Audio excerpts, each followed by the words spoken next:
দর্শক স্বাগত কালের খবর স্পোর্টস আপনাদের সাথে আমি Shahabul Rahat. Must win scenario ছিল ঢাকা ক্যাপিটালস এবং সিলেট স্ট্রাইকার্সের মধ্যকার যে ম্যাচ, যে কোনো এক দলকে জিততেই হবে। ঢাকা ক্যাপিটালস অবশেষে 6 রানে জয় পেয়েছে এবং 9 ম্যাচ খেলে তারা কিন্তু 2টি জয় তুলে নিয়েছে। সবশেষ যে জয়টি পেয়েছিল সেটি কিন্তু সিলেটের মাটিতে এবং চট্টগ্রামে এসে প্রথম ম্যাচে হার এবং দ্বিতীয় ম্যাচে দুর্দান্ত কামব্যাক। লিটন কুমার দাসের চমৎকার ইনিংস আমরা দেখেছি।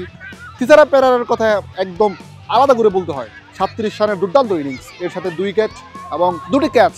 আজকে তার শুরুতে কিন্তু তিনি ম্যান অফ দ্য ম্যাচ হয়েছেন। আমি যেটা বলছিলাম আসলে মাস্ট উইন দুই দলের জন্য আসলে ইম্পর্টেন্ট ছিল, জিততেই হবে।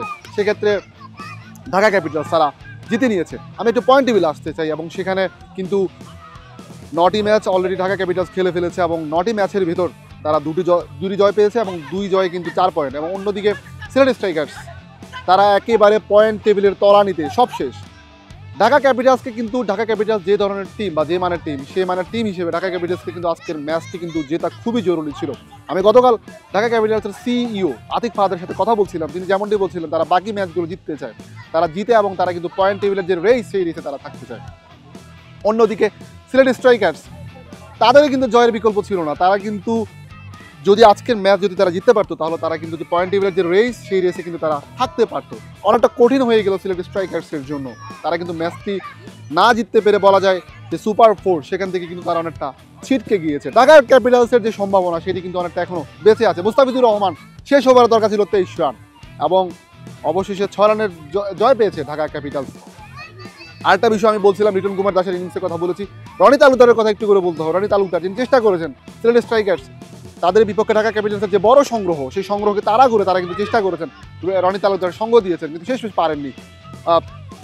মুস্তাফিজুর রহমান তিনি তার 1 ওভারে দরকার ছিল 23টি রান তারা দরকার ছিল, কিন্তু সেই 23 রানের সবশেষ স্কোরবোর্ডে ছিল কিন্তু 6 রান এবং সেই 6 রান ঢাকাকে বাঁচিয়ে দিয়েছে। ঢাকা কিন্তু 6 রানের জয় তুলে তাদের দ্বিতীয় জয় বলা যায়। 3টি পর্বে তারা খেলেছে, ঢাকার পর সিলেট, সিলেট থেকে চট্টগ্রামে এসে আরেকটি জয়, সিলেটের মাটিতে জয়, সবশেষ 2টি জয়। 2 জয় মিলে 9 ম্যাচ খেলে তারা পয়েন্ট টেবিলের বলা যায় একদম শেষ দিকে 2 নম্বর অবস্থান করছে। সুতরাং তাদের বাকি যে ম্যাচগুলো রয়েছে সেখানে কিন্তু জয়ের কোনো বিকল্প নেই। কিছুক্ষণের মধ্যে শুরু হবে চিটাগংয়ের খেলা। চিটাগং দর্শকরা কিন্তু মাঠে প্রবেশ করছেন। চিটাগং কিংসের জন্য এই ম্যাচটা খুবই গুরুত্বপূর্ণ। তারা কিন্তু প্রথম ম্যাচ জিতে তারা 2টি ম্যাচ তারা কিন্তু হার বরণ করতে হয়েছে। এই ম্যাচ চিটাগং কিংসকে জিততে হবে। তাদেরকে তাদের সুপার 4-এর যে রেস সেই রেসে তাদের অবস্থান পাকাপোক্ত করতে তাদেরকে কিন্তু টিকে থাকতে হবে। আমি শাহাবুল রাহাত আবারও আপনাদের সাথে যুক্ত হব। সে পর্যন্ত ভালো থাকুন, সুস্থ থাকুন এবং কালের খন্ডে স্পোর্টসের সাথেই থাকুন।